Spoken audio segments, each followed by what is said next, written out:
我唔做廣州人啦。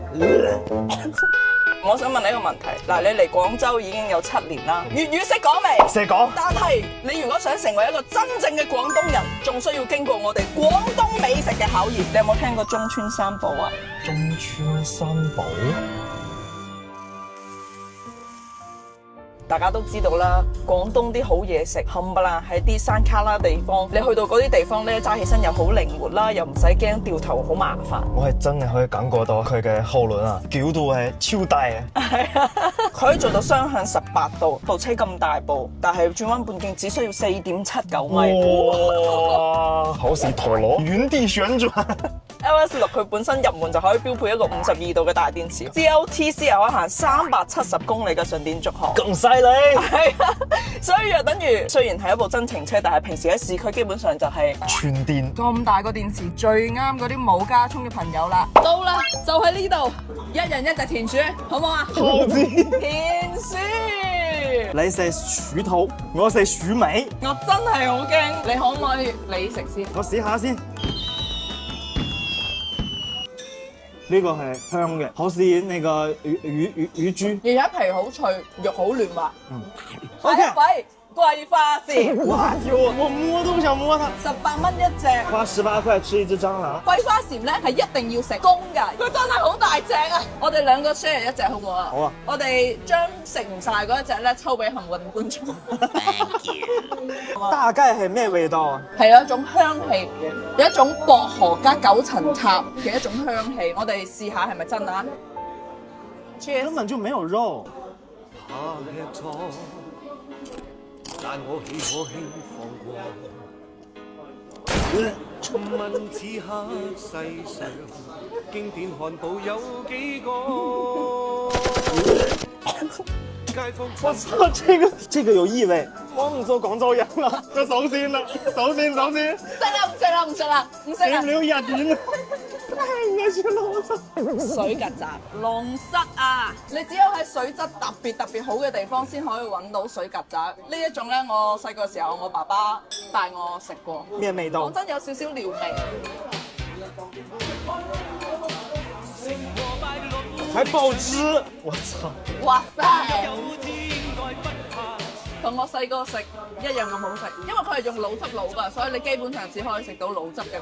你試下。我寫下吧，我寫好冇？我幫你剝。我寫好冇？唔好，你對眼望天，跟住每佢啲香味。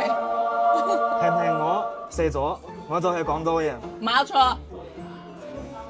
有冇好核突先？講真係冇。但係就係攞好奇奇怪怪嘅味道。我問你用普通話。係啊。廣東人點解乜都死？呢個其實講起咧，係因為清末嘅時候喺廣東呢一忽係鬧過饑荒嘅，大家係冇蛋白質嘅來源，捉到啲田鼠就用禾稈草燒咗佢，攞嚟食當食肉咁食。後邊又喺農田入邊發現有桂花鱔同埋龍虱，當時呢兩種咧都好似係蟲害嚟嘅，咁就食咗佢，一方面又消滅蟲害，一方面又可以當蛋白質嘅補充來源。如果嚟廣東嘅朋友真係乜都試勻晒，嘴好刁啦，不如嚟試下我哋嘅中川三寶。但係第一次嚟廣東同埋真係食唔慣中川三寶嘅朋友唔使驚，我哋廣東仲有好多好嘢食。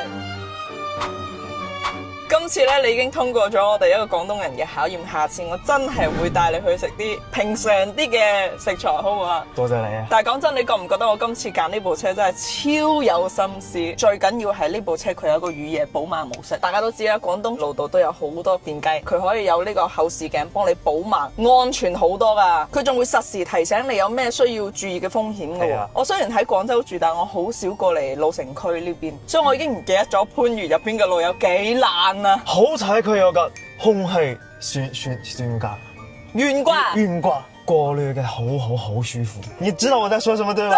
對，它有個空氣懸架。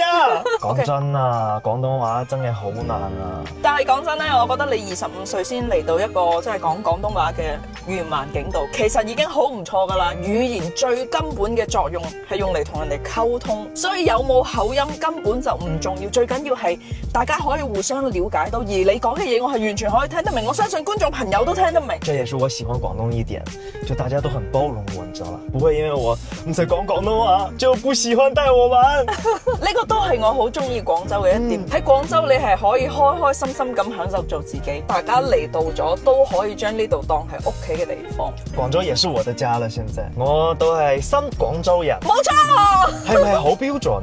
好標準。從而家開始我就入職那個廣東廣播電台。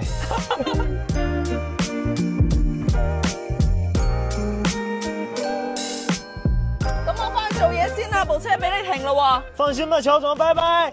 請注意後排安全。哇，完全冇想到啊！這個副駕駛竟然還有貴妃椅模式，哇塞，這摸魚一流，3點幾啦，落班先，拜拜。